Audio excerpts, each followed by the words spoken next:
All right, thanks everybody. And I'm going to leave the poll questions up for just a minute longer and do introductions here really quick, and then I'll show everybody the results. So far you guys are playing along nicely though, so I appreciate it. But in the meantime, thank you for joining us today on this chilly day in the Midwest. As we go throughout the webinar, we will take question and answer, and we will, I'd like you guys to use the Q&A chat, and if you scroll to the bottom of your screen, you'll see a Q&A feature. I'll monitor the chat as well, but chat tends to get a little bit congested, and so the Q&A feature is just a lot cleaner for us to moderate questions, and so we'll have break times throughout and then also time at the end of the webinar to do question and answer. So please submit your questions as you have them along the way, and we'll get to them. Before the end of the day today, we will send you an evaluation and then a link to the playback. So you will have access to this viewing.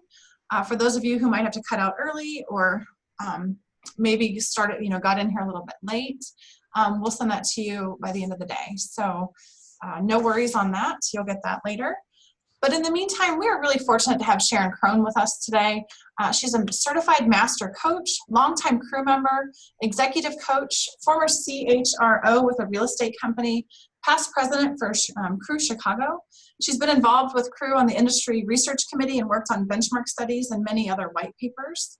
And so extremely knowledgeable on this topic from the research perspective and then also from the practical perspective as well. And so we're just thrilled to have her here and have her share her knowledge with us.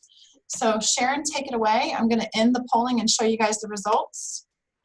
And all right. So looks like we have people at all levels of experience with us today in the room. People who are here who are negotiating, interested in gearing up to negotiate for a raise in your existing organization, and folks who are just curious about the topic and maybe might be considering looking for a new job. So I will keep that in mind as I walk through the material this morning. And I will start by sharing my screen. Sarah, please let me know that we've got the right screen up. Will Yes. do. Yes, very good. Good?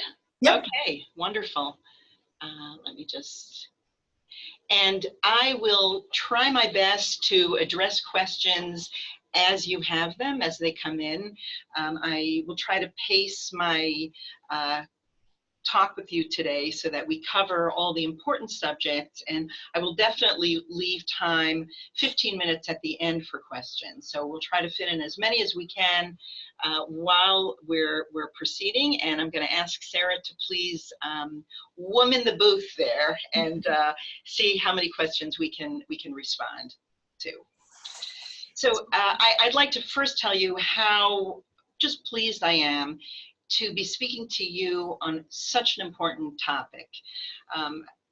I've been involved in Crew for many, many years, both as a Director of Human Resources, Chief Human Resources Officer, as an executive search consultant, and for the past 10 years as an executive coach. And I know that for women, this subject in particular is just very challenging. And I feel that part of my calling in life at this point is to give women the tools we need to be able to handle these kinds of questions in the best possible way, and to be able to share expertise and really help us through this very challenging question. We went through these polling questions, so I appreciate knowing that there are all kinds of people here in the room and who are here for different reasons. But in general, what we're hoping to accomplish today, my objective for this session, is to give you a peek behind the curtain, to demystify the process of negotiating a compensation package, which is always uncomfortable. Whether you are walking into your boss's office to ask for a salary increase, or whether your target is to work out the best deal in a new job at a new company, this subject is very challenging. And I think that there are very specific things that you can do that can make this process a lot easier and help you negotiate your best offer. So the way we're going to go about this today and our agenda today will be to first look at building confidence. Building confidence, whether you're walking into your boss's office or whether you're going into a new job opportunity, what are the things you need to know that will help you build confidence? We'll focus on knowing your value and having a sense of what you should ask for, because sometimes that's the question. We don't even know all the time what we should ask for.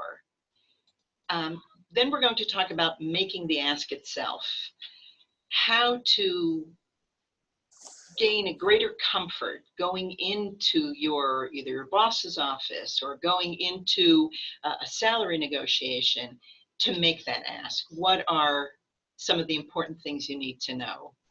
And then I will give you 10 top tips, alliteration there, that you can take away with you as you move through this process. And then hopefully we'll have 15 minutes to answer questions. So, sound good? Let's move ahead.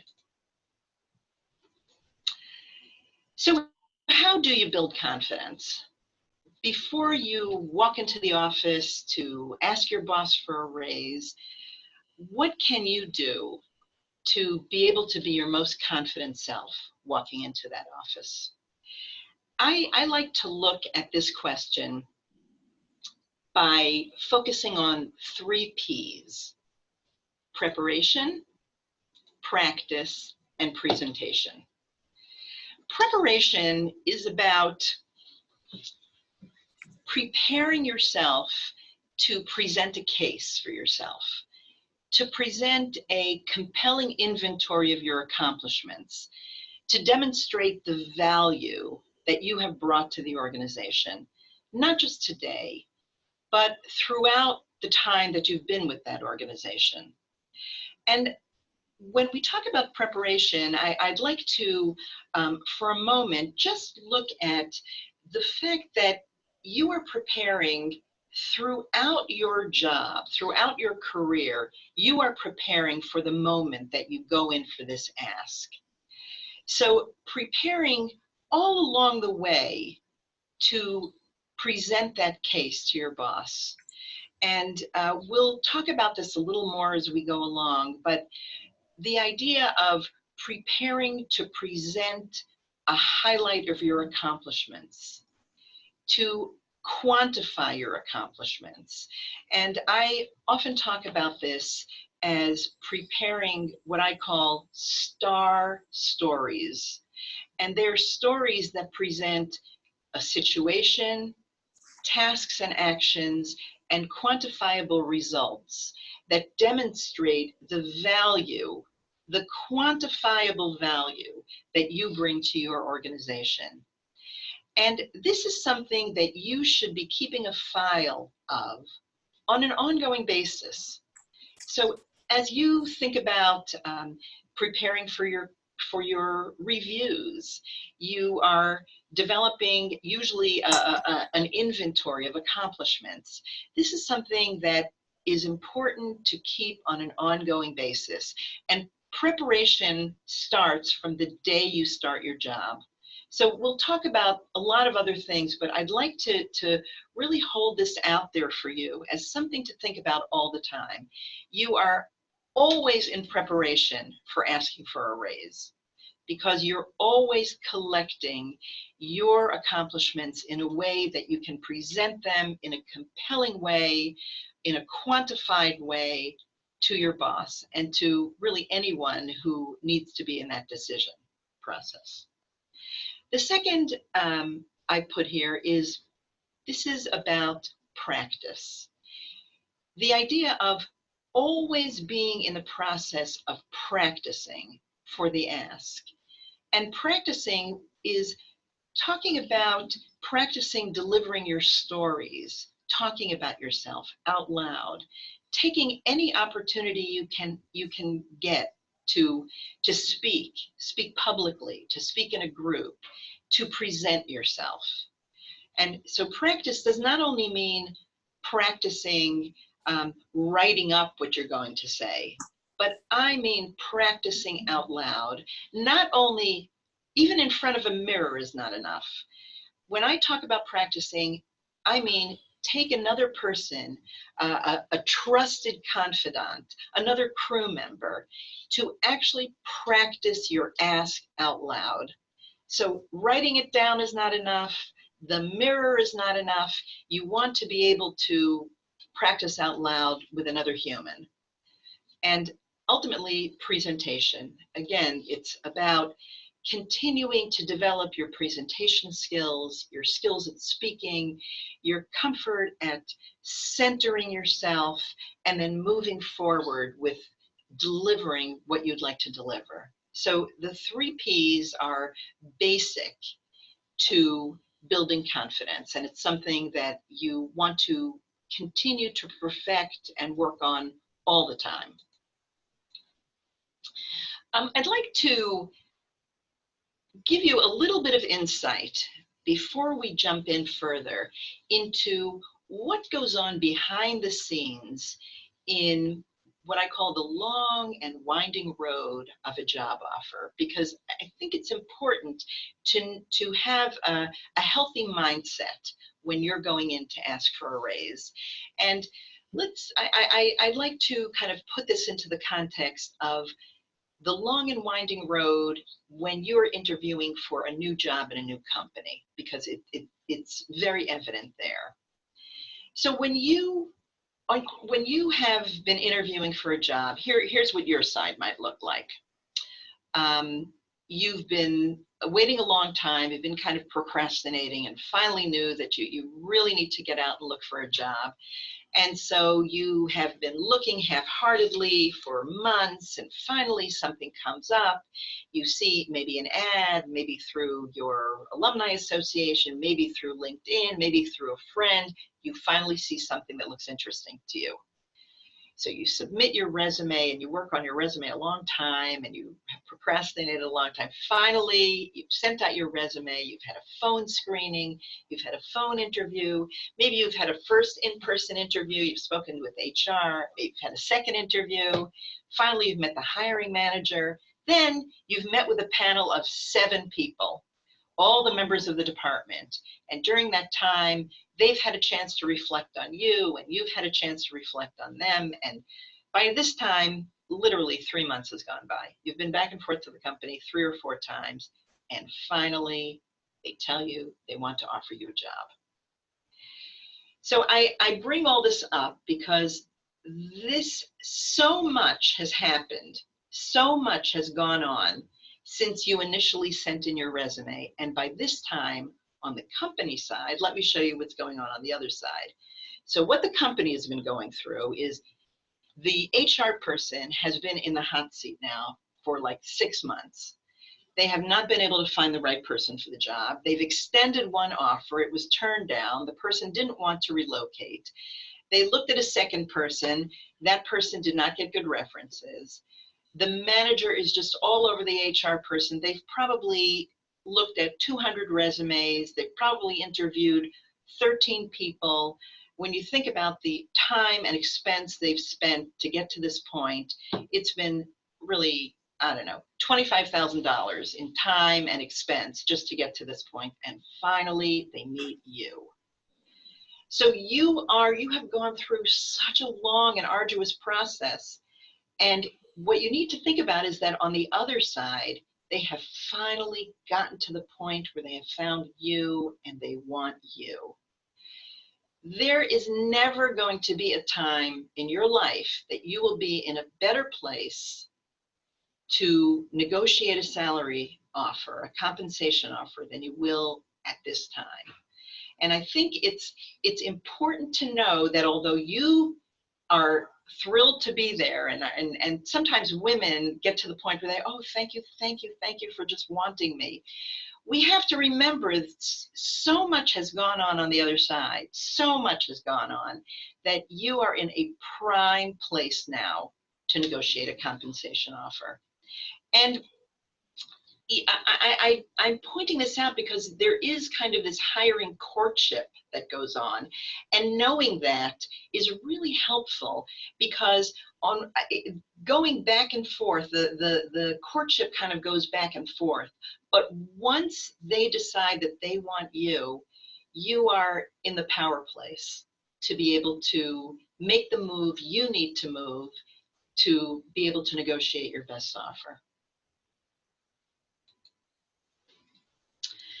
I'm moving into the next section of my conversation with you today, and that is how important it is when you're preparing to negotiate a compensation package.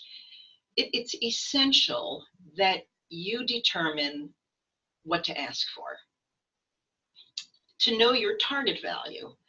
Actually, when you think about it, your value is ultimately driven by what the company, either your own company or the new organization, will pay to hire you. But sometimes it's rare that you actually know how much money is out there. And if you knew how much money was out there, it would be easy. But generally, we don't know this. So the question is, how do you know what to ask for in order to get your best deal? In this case, and as is often the case, here, knowledge is power.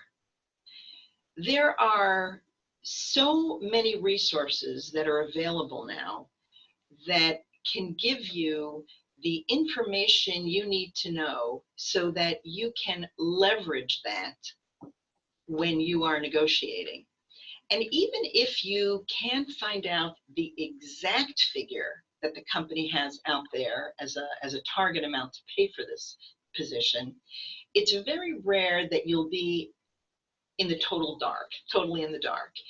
You can have a really good sense of what a range is for this position, and then estimate where you might fall into that range based on many details, such as how unique your skill set is, how long the position has been opened, what your specific credentials are, what your reputation is, and generally how desperate the organization is to hire you for the position.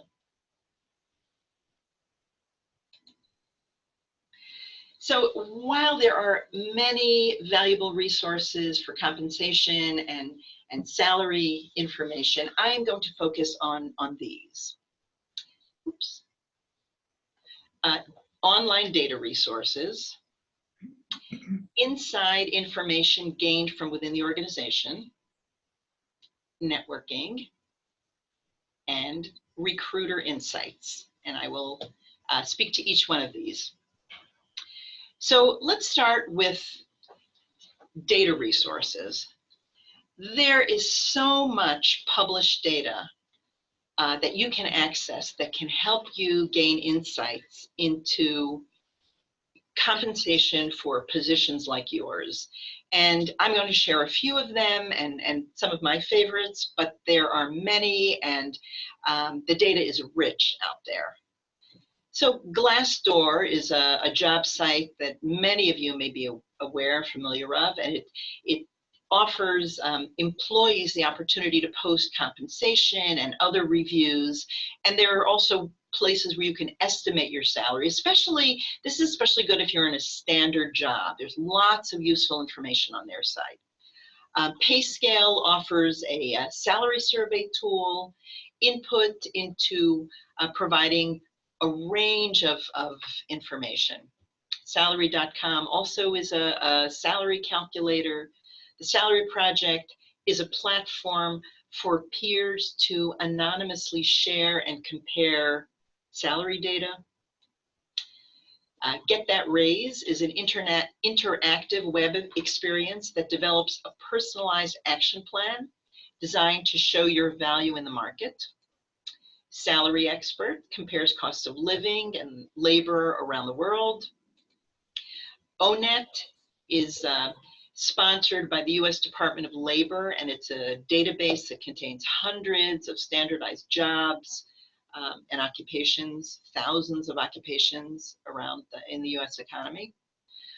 The Ladders and LinkedIn both offer salary and compensation articles and other data. And LinkedIn, if you're a LinkedIn member, offers additional salary information. So I will be able to share these slides afterwards so you can pick up on the details of some of these things. But there is so much excellent data out there that nobody needs to be in the dark anymore about what the range is for a job like yours. The other thing that is very helpful and really important to share is, I call it inside information. And this is not insider information. This is not illegal. This is perfectly legal. The best information about compensation ranges comes from inside the company. Your own company, if you're looking for a raise within your organization, or the company you're interviewing with, if you're interviewing with another company. And the more transparency there exists around compensation, the better chance we have of closing the gender pay gap. There's a lot of pay secrecy that reinforces all kinds of bias out there. And this is something that is being talked about a lot. The idea of sharing information with each other, sharing information with other women, sharing information with other men too, sharing information in general will help us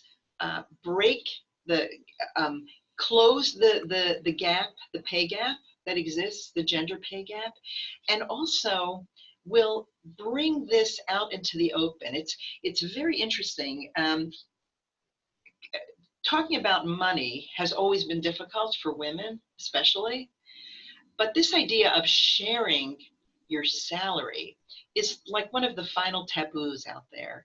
And I'd like to just share out there and throw out there this idea of considering bringing it out into the open. Even within your own organization, if you can't get exact data, opening up a conversation with others in the organization around salary bands, ranges, opening that kind of conversation, especially with human resources, can give you a sense, even if you don't have an exact number, to give you an idea of where you are, where you sit within the salary range. Are you at the higher end of the range, or at the lower end, or at the midpoint? Are you bumping up against the higher range? This also gives you the information you need to be able to negotiate around salary bands and salary levels. If you don't know what a grade 15 is, you don't know that moving to a grade 16 can move you into an executive level that opens up a whole new range of opportunity for you. So demystifying the compensation program within your own organization or within the target organization is really helpful. And asking the questions, just asking the questions, is what gives you the opportunity to be able to break through that glass and create that transparency. The other wonderful source of information in terms of compensation is networking within Crew. We have just so many women who work within, and men too, who work within many, many organizations, and sharing with each other, bringing this discussion out of the closet, really will help us all get a better sense of what is out there, where we should be and how we should focus our negotiation. Conducting informational interviews is a wonderful way to gather information both within your organization and within competitive organizations, within other organizations, and with people who have the kind of information that could be helpful for you when you're ready to make this ask. So those are some of the effective ways that you can gather information. The final excellent resource is using executive recruiters.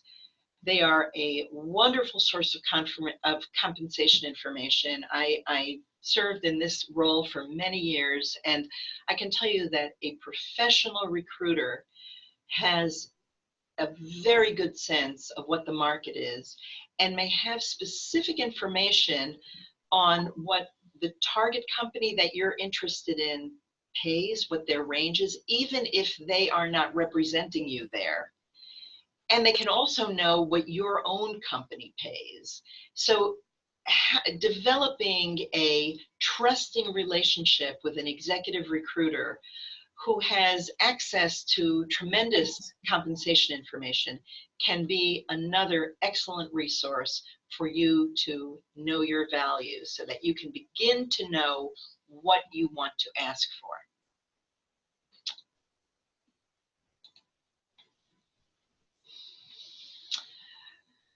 I will move into the idea now of, oh, maybe we could take just a short moment. And Sarah, are there one or two questions that? There are two questions that came in that I'm pretty sure you've addressed. I'll let you address whenever this last segment. One is, how do I find out if what I am paid is in keeping with others in my role, office level, which I think you addressed through all of those online resources. And exactly. Then how do I find out what others are paid and compensated? I think that I probably answered that question. Using all of these resources, both online resources, personal connections, informational interviews, and recruiters are the best ways to gather that information. Great, thank you, Sarah. So you have prepared, you've practiced, you've worked on your presentation, you've done your research, you know your value. You need to go in for the ask. So negotiating a compensation package is an art, not a science. And the more informed you are, the more prepared you are, the more you've worked on your presentation, and the more you know your value, the more effective you can be at handling the negotiation. But when negotiating a package, a compensation package, I really want to address this idea of looking at your salary as a compensation package. And it's a whole collection of goodies out there. And there are many ways to get to this package of goodies. And negotiating involves knowing all the different levers you can pull, to help you get to your goal. And putting enough of these goodies in play, getting enough of these goodies in play gives you the best opportunity to be able to negotiate. If you're just negotiating for one thing, $1 amount, you're not putting enough on the table. And I think it's really important for us to change our thinking in this way. Looking at your compensation as a package is essential in evaluating a job offer and in negotiating a job offer. And these various add-ons and benefits can add up to, I don't know, anywhere from 30 to 200% of your compensation. And having a clear understanding of the pieces of the package and what they're worth to you is really important before you go into negotiate. Calculating the monetary value of each piece will give you a clearer understanding of what you're considering and what you're putting out there. So if you, for example, if you're currently employed and you're evaluating another offer, having a very good sense of what you have now, breaking down your compensation and really understanding what you have now, as opposed to what you are being offered, will give you a much better opportunity to make an apples to apples comparison with the job you're in and the job you're targeting. Let's just for a moment talk about base salary, and then I'll get back to this package thing. So base salary itself is usually not, usually an organization doesn't have a single figure in mind when they're thinking about a base salary, even a base salary for a particular position. And it's useful to get a sense of what the range is that that organization is thinking about, or the range is for that position. And as I mentioned, by utilizing the resources that I highlighted before, the online resources, internal resources, executive recruiters, even if you can't get a sense of the exact dollar figure for a particular job, you can have a very good sense of what the range is for that position. And then where your offer comes in relative to the range can be impacted by a number of factors. Your experience is one.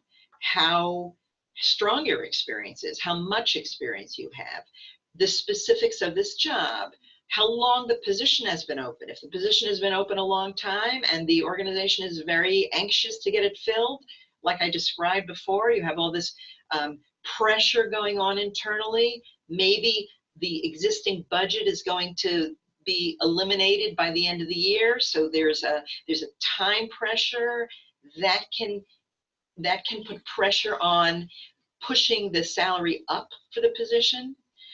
How rare are your skills? How unique is your skill set? What is the market for people with your skill set? How competitive is that market? Where does the company stack up relative to the competition in terms of where does this company like to position itself salary-wise? Do they want to be on the high end of the compensation range, or is this a company that likes to find itself more in the midpoint? And these are questions that you can ask as you do your research. What are your academic and professional credentials? Do you have a degree from a place that's particularly respected? Do you have an advanced degree, an MBA? The company that you've worked for in the past, how is that seen in the market? Then what is the internal equity within the organization? What are others earning in the same job? So I'm putting all these things out there because as a CHRO, this is something I looked at all the time.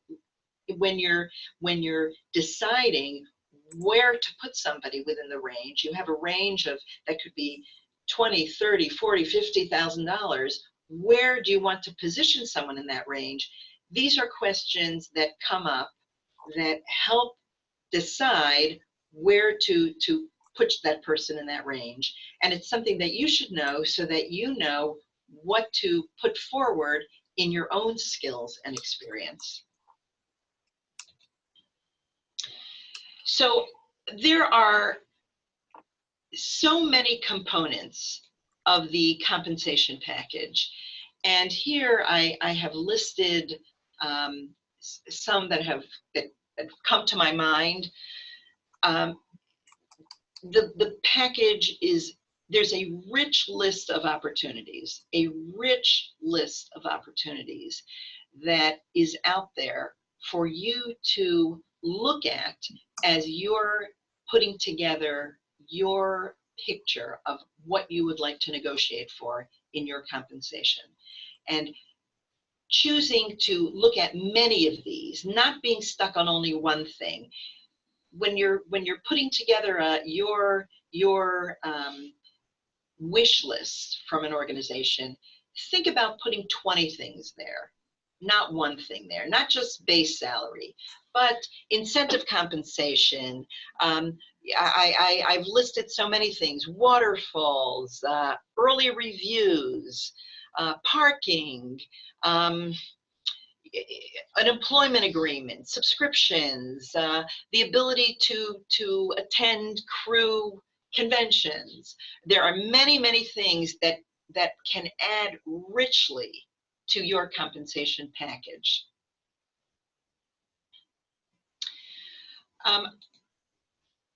I will, Sarah, I'd like to take just a minute or two if there are questions that have come up before I go into some tips. Indeed. The first is, if your boss is saying that you are getting paid well and on top, and I'm receiving commissions based on my closed transactions that should determine how much money I am making and I should be happy.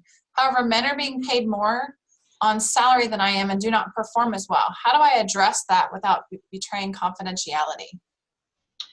Well, I think coming in with your research done, just because your boss is like patting you on the head and says, go away, you should be happy, it doesn't mean we have to listen to that. The idea of coming in with a presentation that is put together, that is professional, that lists what it is you have accomplished, what you're bringing to the table, that is quantified. So it's not just I've done a great job, but you want to put out there what your transactions have meant to the organization. How much money have you brought in? And putting that up directly, and I think sharing the idea that you know that you are not as well compensated as others who have not done what you've done. And I don't think that that's a problem. I think women worry too much we worry a lot about being liked. We want to be nice. And there's nothing wrong with being liked and being nice, but you're talking about your money. You're talking about your money. And I think it's important that we have a high degree of professionalism to handle this in the most professional way, but to address these things in a well-researched way and present your boss a case that is not going to go away. Okay, a couple more questions. What is a waterfall?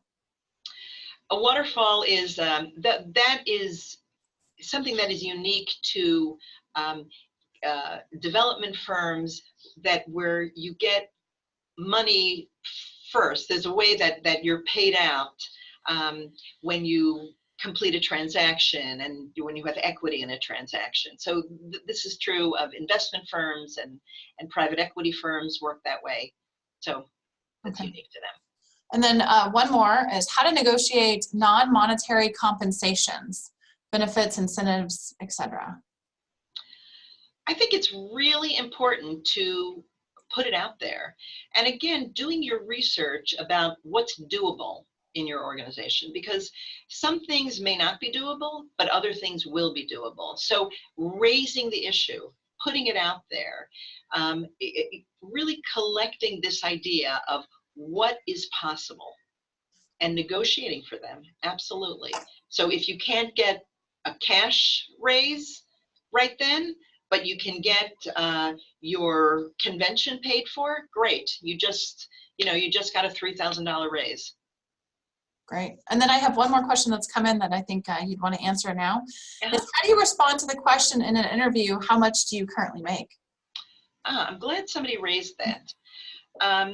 Let me first say that question is quickly becoming illegal.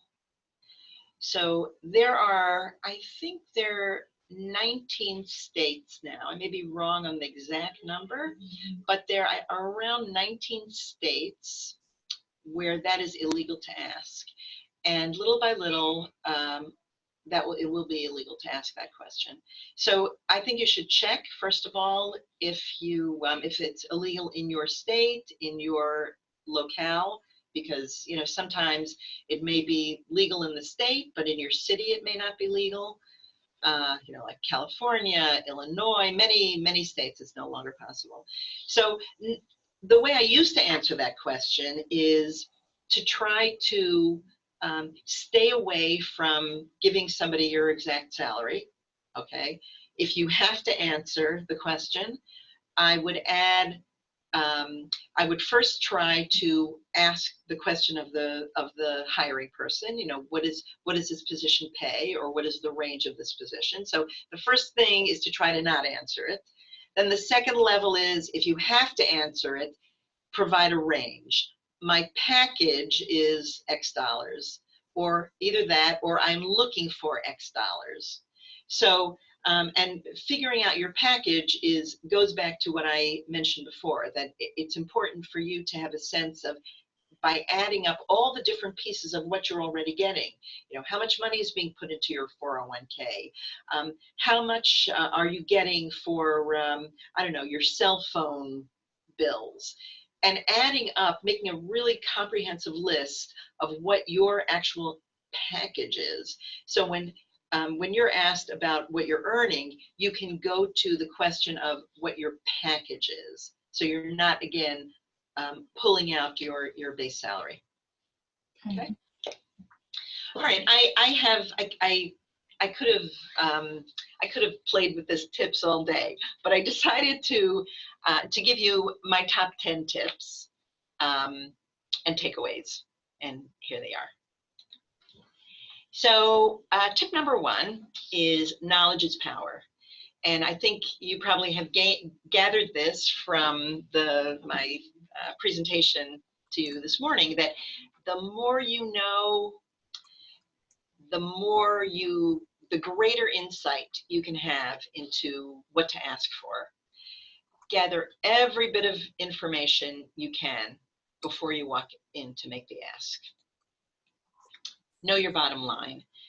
So know what you would actually take, and know what will make you walk.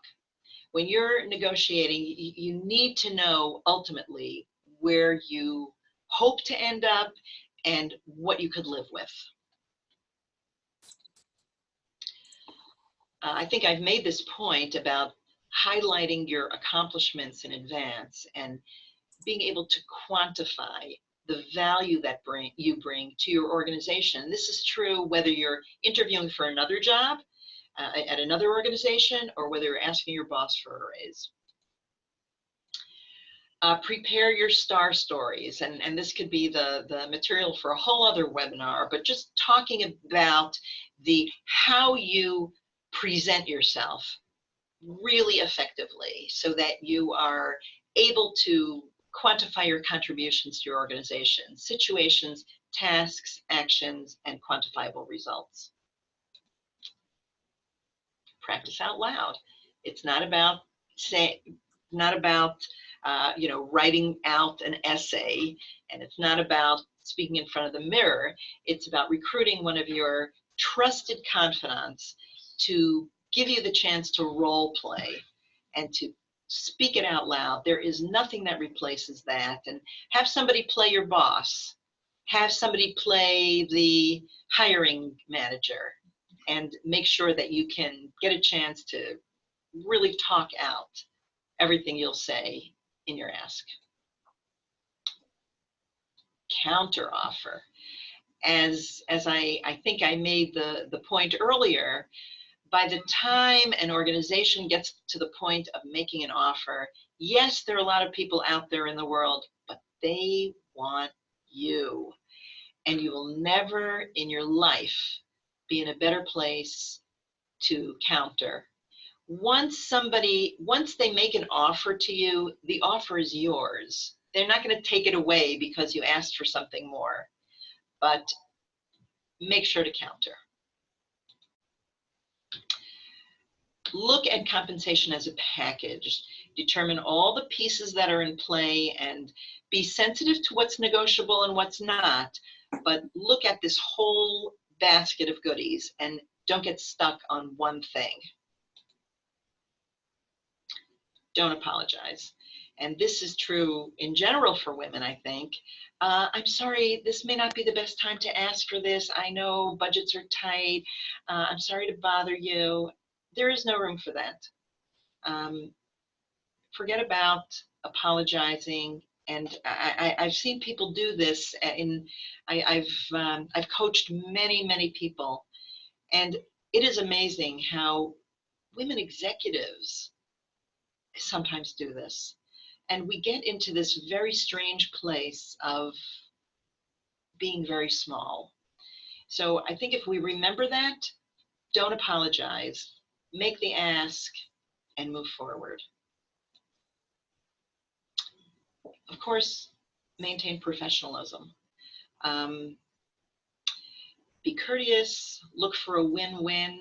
One of my really wonderful mentors always said to me that he never wanted to leave the last dollar on the table. You know, he was had this idea that everyone should go away feeling good, and get everything in writing. And finally, be prepared to be refused. Be prepared that somebody's going to say no to you, and be ready for that. But no simply means not now. It doesn't mean never. It's just a quarter to yes. So assume when you're going to go in for the ask, assume that you'll probably have to ask a second time, maybe even a third time or a fourth time. Don't stop asking. No is not a final answer. No is never final. So as I close this and before I open to questions, I hope that you get a sense from this underlying, from the discussion about compensation, that underlying this idea of negotiating your best offer is how you show up and your personal presence that you bring every day to your work. It's about how you see yourself. It's the confidence that you have in yourself. And it's not just something that you leave for the very day that you're going to go in and ask for a raise. But this is something that we need to inspire each other to work on every day, to make this a process of showing up as our best self every day, to make connections every day at work, to be proud of our contributions and our accomplishments every day, and to highlight them to our bosses and to our colleagues and to each other, so that by the time we go in to make this ask, we have a presence about us that has already been accepted and respected in the organization.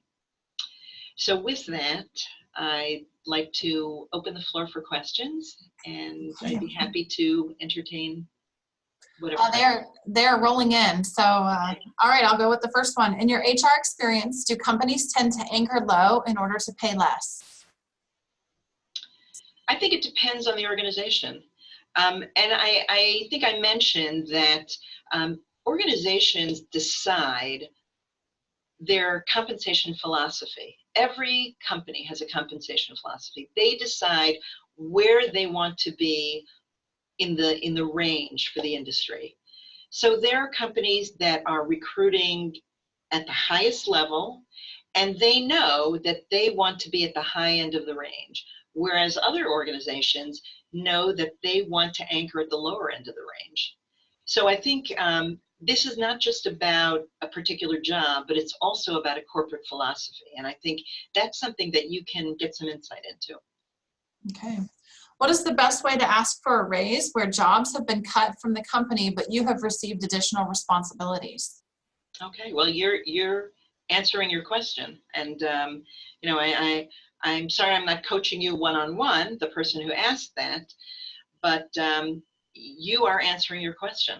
And I think being very clear about your contributions and how you're your responsibilities have grown and that you're happy to do them, but at the same time that you expect to be compensated for that. And doing the research, the appropriate research, I think will be a good answer for you.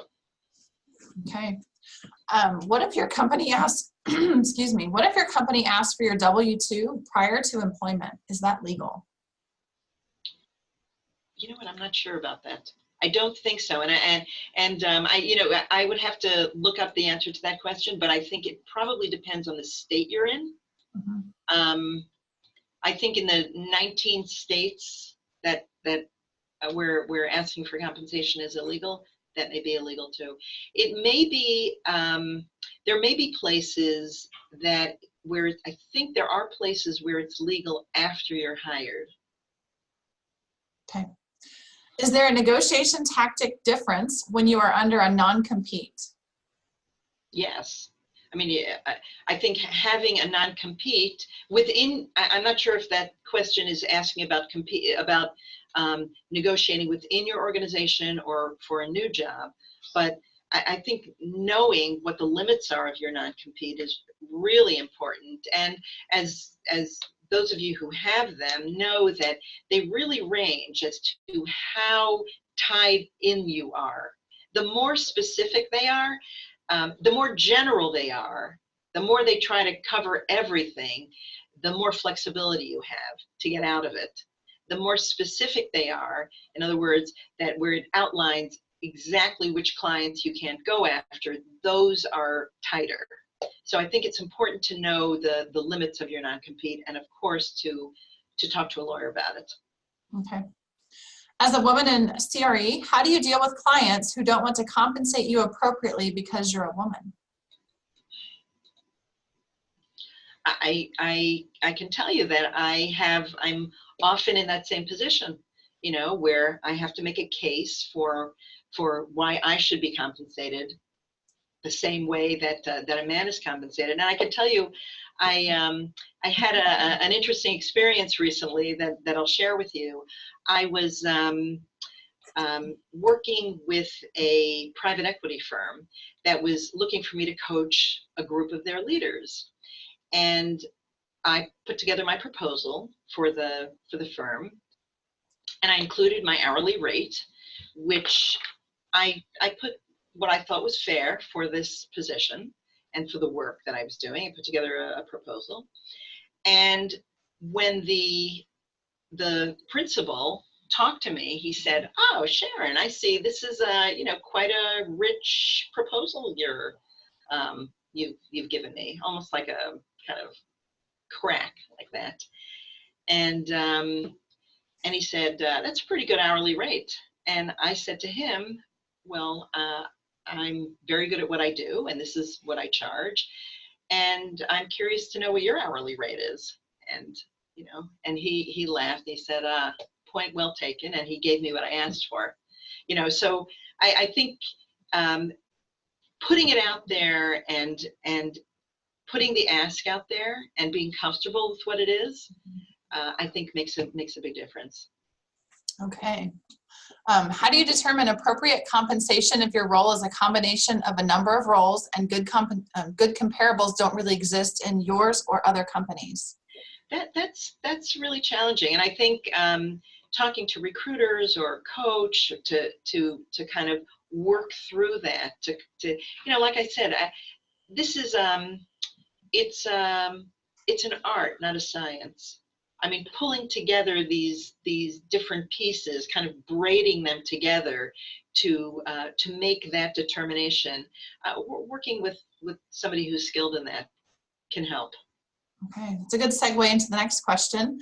Do you have insights into how to create a relationship with a recruiter? Be nice.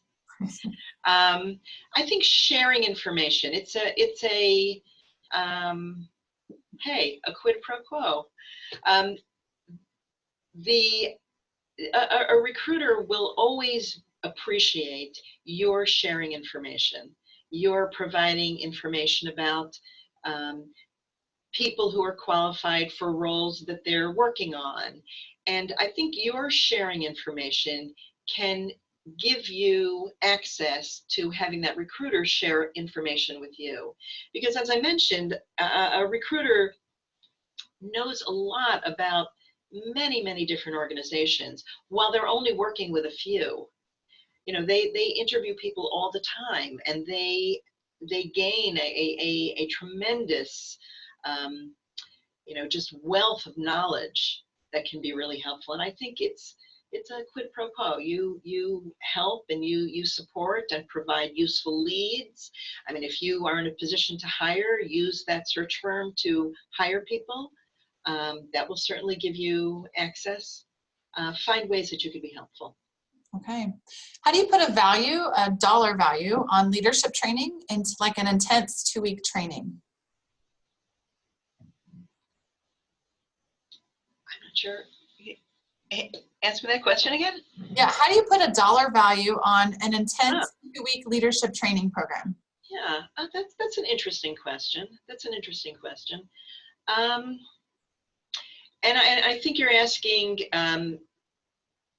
how you value that in your compensation package, or how you tell an employer what is the worth of that, what's the value. I'm not sure of that. I'm not sure which aspect of that, but I believe that leadership development is just has the greatest value. I mean, obviously I'm a leadership development professional, so I believe that is just an incredible enhancement to your career. And the more you can learn, whether it's cruise sessions or this idea of being a constant learner, and the idea that we as adults continue to learn and grow every day, I think employees value that tremendously, and I think there's a tremendous value. I mean, exactly what the dollar value is, I think there are lots of ways to calculate that. If you want to see what they actually charge, what organizations charge, so you can get a sense of what that's actually worth, and you can also figure out what that's worth to you personally. But I obviously I'm a leadership development professional, and I have a really, that's probably the most important thing, I think, in terms of growing. Okay. There's still a few more questions if you'll hang in there. Okay. If you are not going to need an expensive benefit, such as health insurance, how can you ask them to offset that cost savings by paying you more? Thank you. Well, I mean, you're making a good point. I love when people come to me with a question and are giving me the answer. So there you go. I mean, you can definitely make a good case for that. And I think the important thing is to come in with all this quantified. You're not guessing, you're not saying. You can easily find out what your company is spending on your health insurance. And if it's $20,000, you tell them that. And maybe you try to get $20,000 in cash, and maybe they'll give it to you. But maybe you can compromise at 15, or maybe there's another way that they can make up those dollars. So I think absolutely ask. Okay.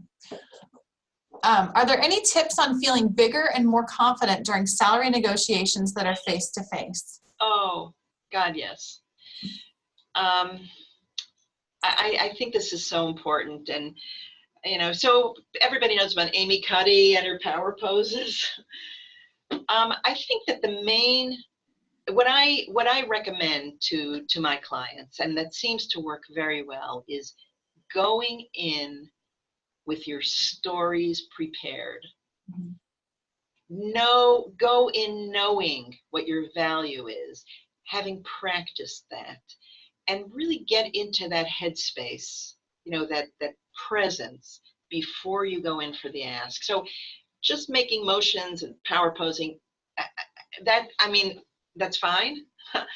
But I think it's all about what's going inside your brain, what you're thinking, what your headspace is, and really thinking about your accomplishments and the value you bring, and having rehearsed that very well. And look, I mean, it also helps to, you know, look good, you know, do all those things, wear something that you feel good in, you know, get your hair done, have it cut before you go. I mean, just feel good about yourself all around to help create the presence. Okay, it is noon. I know some of you will be logging off because you have to go on to other meetings and things, but we have 5 more questions in the hopper that we're gonna get to, so they're included in the recording. All right, let's do hang it. in there. All right, from a company owner perspective, is it more advantageous to give more allowances, such as car and phone, than more salary? I think you need to figure out what your people want. And I think being attentive to what they want and finding a way to ask those questions can help you tailor your package to what your people want. Look, there are many people who would prefer to have time off, but that's the most important thing, or flexibility, or extra vacation days, or whatever it is. So I think listen is my best advice. Listen to what your people want. Okay. Can you counter an offer when negotiating your salary for a role you are already doing? Yes, I think you can. Absolutely. All right. We get 2 weeks vacation until 5 years with the company. How can I negotiate getting more vacation, such as maybe 3 weeks, before the 5 years? Well, that's one of those things that it really depends. I mean, sometimes a company has their policy, and then there's like the shadow policy. So sometimes an organization won't bend, won't budge, although sometimes you see that people are grandfathered in, and suddenly, you see that we don't give anybody more than 2 weeks vacation, but suddenly somebody who comes in has 4. So let me just, what I'm throwing out there is that sometimes there are policies that are not really in stone. So I think it's important to figure out if the policy is like a policy that's in stone, or it's a policy that depends on who the policy is for. But even if they won't change the policy for you, this is where a really good example of how I'd go back to that compensation package idea and see if you can pull out something else that will address the time off thing without forcing the company to break a policy. So maybe they won't give you another week, but maybe they'll give you, 5 days for education, and you can do it with it whatever you want. Or maybe they'll give you flexible time for a week so that they don't have to officially say that they're breaking the policy, but still give you a chance to get what you want, not like sort of quietly, and take the time off. Good. Do you have different recommendations for managing this process in a family business? Well, I know that family businesses are very unique, and I actually have a very close friend who's a coach who coaches just in family businesses, and I'd be happy to provide that information and her name as an expert in family business. So I can't say I'm an expert in a family business, but I think there's a lot that's very similar in terms of negotiating. And like I said, I don't hold myself up as an expert in family businesses, but I think it would be quite similar. Okay. And then last question, what do you say when they do say no? There's a few things. First of all, I would try to look at this package thing. So maybe there's something else you can go for, but always think that there's some other piece. So even if you're not going to get the raise, first of all, you have to think to yourself, okay, they said no, this is only a quarter to yes. So I'm going to come back again and ask the question again. But in the meantime, I'm going to try to get something more. So either try to get something else in that whole package of goodies, or at the very least, try to get an early review, that they will review your compensation in 6 months instead of waiting for the full year. So there's always something to try to come back with. Okay. Well, that is it with the Q&A. Thank you, Sharon, for all of your information and knowledge and patience with answering questions. Thank you for everybody who was online and asked questions. Quite a lively bunch today, which we love. As a reminder though, we will send you a link to the playback. So if you had to cut out, or if you maybe caught on late, you'll have all of that. There will be a webinar evaluation. We'd love you to fill it out. It's 5 questions and will take you about 2 or 3 minutes. So please send us your feedback if you can. But thank you, Sharon, and everybody else. Have a great day. Great, and I just want to let people know that if there are a couple questions that you still have, I'd be happy to have you send them to me, and I'll do my best to answer. Wonderful. Okay. Thank you. Thanks, everybody. Thank you so much.